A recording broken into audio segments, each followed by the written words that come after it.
Još jedan sigurnosni propust koji je nekako bio ispod radara mnogih medija, pa ispod radara i javnosti, a to je upravo zbog poteza naših istočnih susjeda. Naime, još od listopada brojni hrvatski građani koji su ujedno i državljani Republike Srbije odnosno imaju dvojno državljanstvo dobijaju pozive na regrutaciju povodom moguće mobilizacije vojske Srbije ukoliko dođe do rata na Kosovu.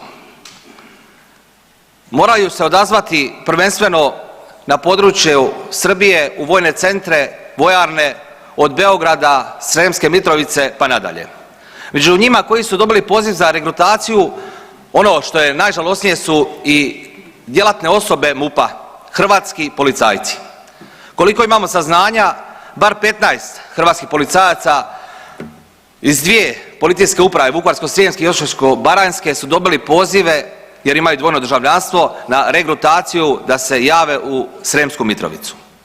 Jedan, to sigurno znamo, se javio i stupio u kontakt sa vojskom Srbije i dobio zadatke kako se ponašati u slučaju mobilizacije. Sad gledajte apsurda.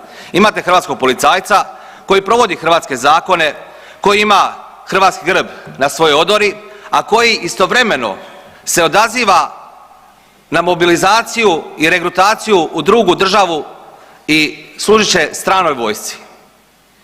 Koji je to sigurnosni propust?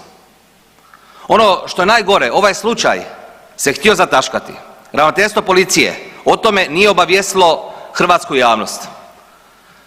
Upleli su se u ovo i čelni ljudi SDSS-a kako bi se ovaj slučaj zataškao jer se radi o pripadniku srpske nacionalne manjine iz neposredne blizine Vinkovaca.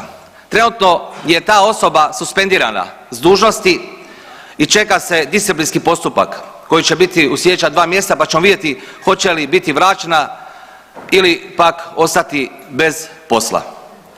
U javnost ova informacija ne bi izašla da nije Nikola